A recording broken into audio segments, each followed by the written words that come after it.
A young and wide-eyed boy joined a pirate crew in search of the mysterious missing island of legends and all of its treasures. He boarded Captain Rico Montana's ship, a renowned veteran of the seas whose reputation evoked as much fear as admiration. As they set sail, the boy felt excitement and fear as he stepped into this new and dangerous life.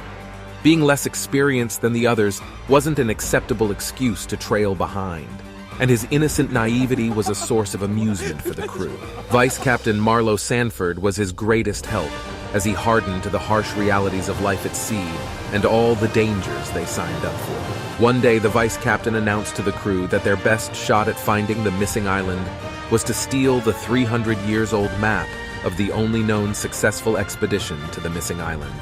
The promise of endless riches, coupled with the thrill and danger of this life, made the boy determined to see the day he steps on the missing island.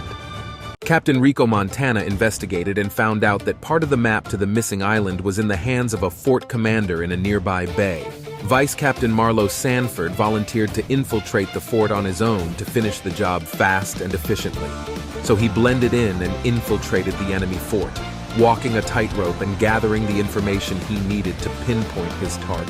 Finally, in a heart-stopping sequence, the vice captain swiftly stole the map fragment, taking advantage of a coordinated raid started by none other than his captain as a distraction.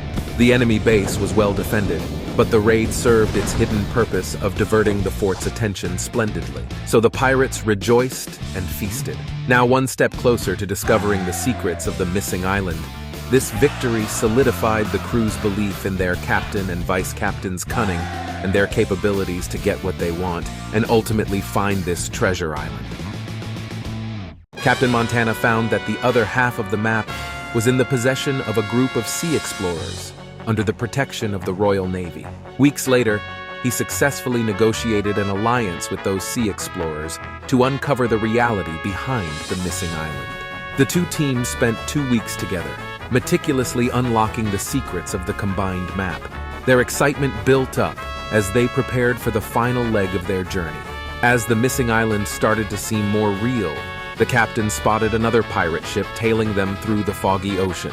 He recognized the flag of Danny Broxson, the Sea Devil, a captain of the era remembered for his unmatched ruthlessness. The sea instantly turned into a battlefield as Broxson and his pirates attacked, aiming to sink their ships and rob them of their map.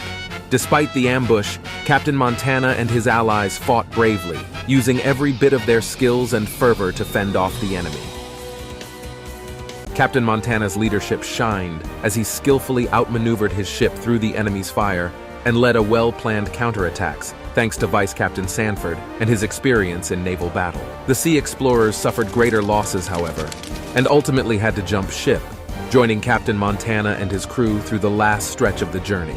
After navigating through the densest fog they'd ever encountered, they finally laid eyes on the missing island, an eerie place littered with the remains of abandoned ships, some from centuries past. Making it to the island might have been the easy part, joked Captain Montana. They quickly realized that the heavy fog the island was shrouded in actually came from its center. The pirates, along with the sea explorers, came looking for treasure on a lost tropical island, but what they found was an ominous and dark place, which felt deserted yet not empty, even after being hidden from the world for over 300 years. The crews set out to explore, guided by the remaining clues on their map. In the heart of the island, they found the source of the fog, a massive volcanic pit spewing a peculiar black snow. It was a strange, warm substance, radiating an uncanny glow with miraculous healing properties.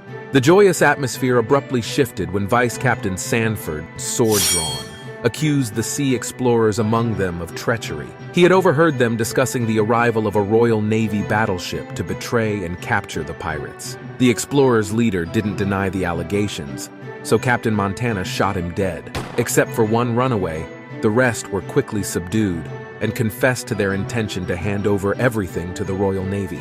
Facing the prospect of combating a formidable enemy, Captain Rico Montana rallied his crew.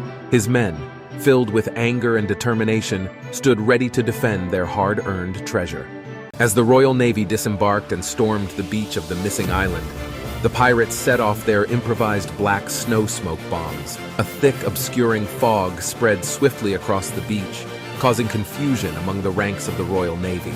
Yet the Navy soldiers were no pushovers.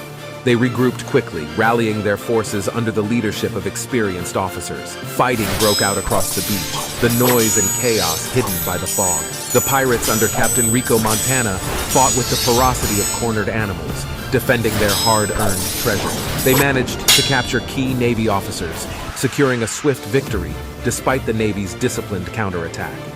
They salvaged what they could from the Navy's supplies and retreated to the safety of their ship. With laughter and cheers, the pirates celebrated their hard-fought victory, savoring their triumph and treasure, and reveling in the fact that they were now among the most famous pirates in history.